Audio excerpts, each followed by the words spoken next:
introduced to you already one of the two co-chairs. The second one is Dr. Srinath. He has a PhD and an MBA. He's the president of SEWA International, a well-known charity organization worldwide, and director of MS online program in systems and control. He's also director of Complex Systems Biology Center and professor electrical engineering and computer sciences at Case Western Reserve University in Cleveland, Ohio. So I'll request the co-chairs to now introduce the participants of the next session. Thank you. Thank you very much. I'm Shekar Patel again, and Dr. Srinath. Thank you very much, Dr. Srinath, for co-chairing this session. I'm the president of International Center for Cultural Studies, and just to give you a brief introduction about the organization, International Center of Cultural Studies was founded in early 1990s, and actually its original name was Afro-Hindu.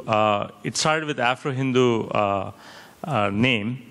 And the idea was when the pracharaks of RSS, they were visiting South Africa, Kenya, and other countries in South Africa, they found there were a lot of similarities between the African culture and Hindu culture.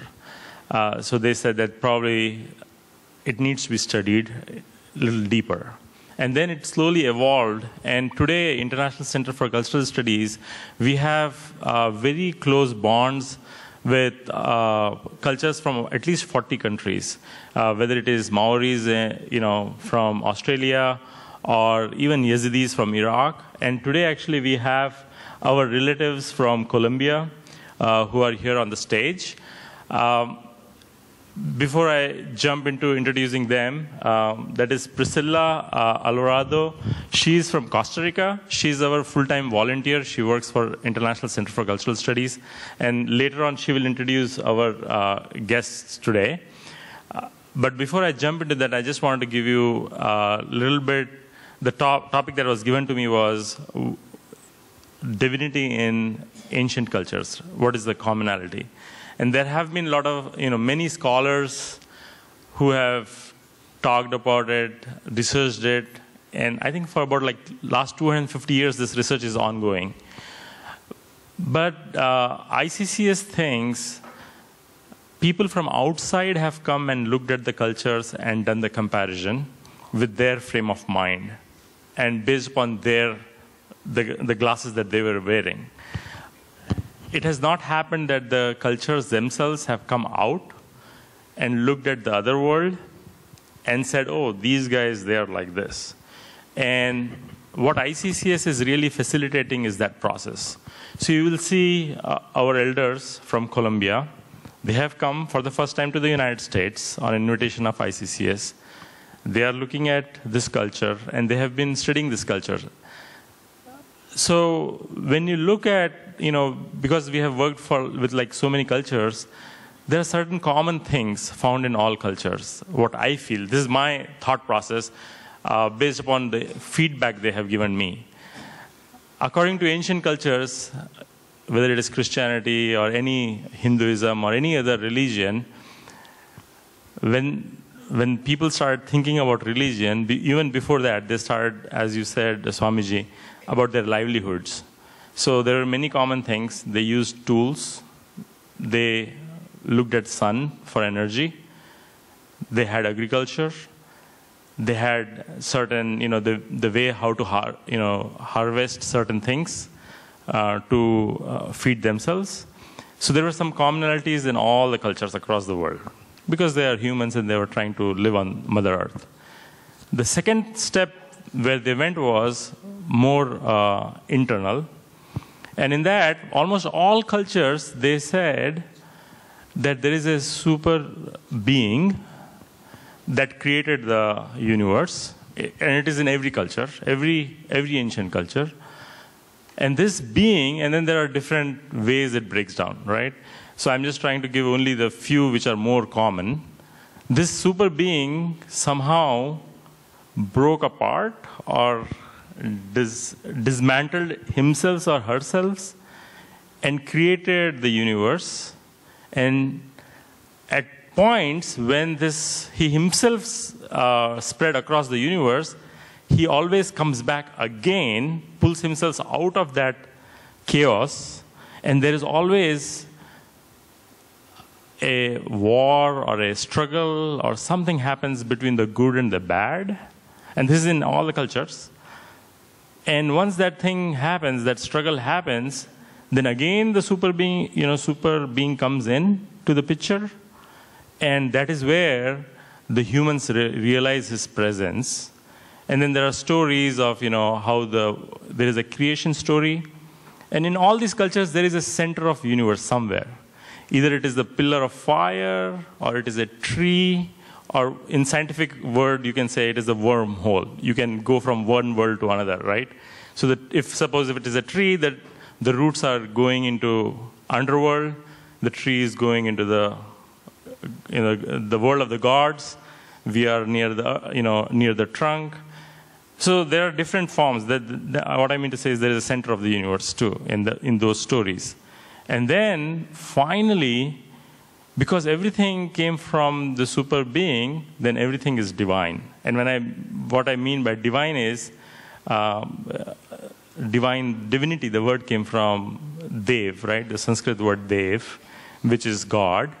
So that means everything is God because everything came from him directly. So that is what my understanding is of the cultures that I've worked with globally. So with that, not going beyond those words, what I would like to do is ask Srinath ji to share some of his thoughts, and then we'll go to Priscilla ji. Namaskar. I hope everybody is as excited as I am. It looks like everybody is awake. That's a good thing. It may be effect of coffee, or it is just that what Shekar ji and Swamiji before them, they had given us some excellent ideas. What I would like to share with all of you is a little bit of my background.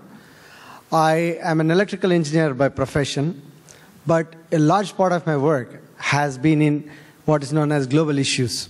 So I had been a consultant to UNESCO, United Nations on a variety of global issues, starting with way back in 1990 on global climate change. So global warming, I had written a book on global warming in 1990. That drew me into the world of nature. So subsequently, my interest and also my teaching went as an electrical engineer. I teach a course called Global Issues in my university. So it's taken across the university by students, and we rely on topics that are very important to us. Water is a very important thing. I learned about water when I was in the World Water Commission, how important it was and how widespread the problems were. I thought those problems were relegated to Karnataka and Tamil Nadu. But I found out that there are lots of Karnataka and Tamil Nadu. There are Jordans, there are Egypt, there was Nile, there was Aral Sea, a whole bunch of things. This is a common problem that we have. One other aspect of my interest has been I'm currently hold the responsibility of SEWA International Presidency in the United States. We have 40 chapters. An important project what we have started that all of you can recognize that we are involved in is called Namami Gange. Okay, that is Clean Ganga project. I was in my previous life involved with the cleaning of River Rhine project. That was a 58-year-long process, probably still continuing. So perhaps our River Ganga is not as screwed up as River Rhine. That's my personal opinion. However, the SEWA International has taken the responsibility in the United States to raise funds for Namami Gange, the projects that we can make an effect on. The Modi ji's government, the present government, has put a tremendous effort and created a new ministry. I don't know how many of you know, a vast-reaching ministry. And for the next 3 years, they are investing $3 billion, which says the importance of what the government is giving. And organizations like SEWA International want to get the overseas Indians to recognize the challenges in cleaning River Ganga, especially the kinds of the things like sewage, tanneries, renovating those are the things that the government can do. What can SEWA International, other such NGOs can do? We can help educate people. We can do cleaning of ghats. We can create electric crematoriums, or any one of those things, okay? And especially, there is this term called pious refuse. Those of you who have bathed in Ganga have experienced that. So cleaning up of the pious refuse, these are the things that we can educate the people to do. And this is the way for us to serve Ma Ganga and the way to serve Mother Earth.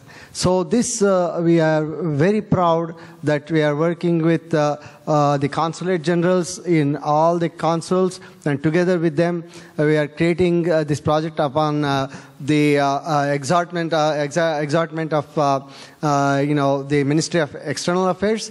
And so I am very proud to say that SEWA International is deeply committed to this project, and I do hope all of you recognize it. And I think similar to what we can do to Ma Ganga, perhaps we need to do to all the rivers around the planet, okay, because there are also others that are in similar situation.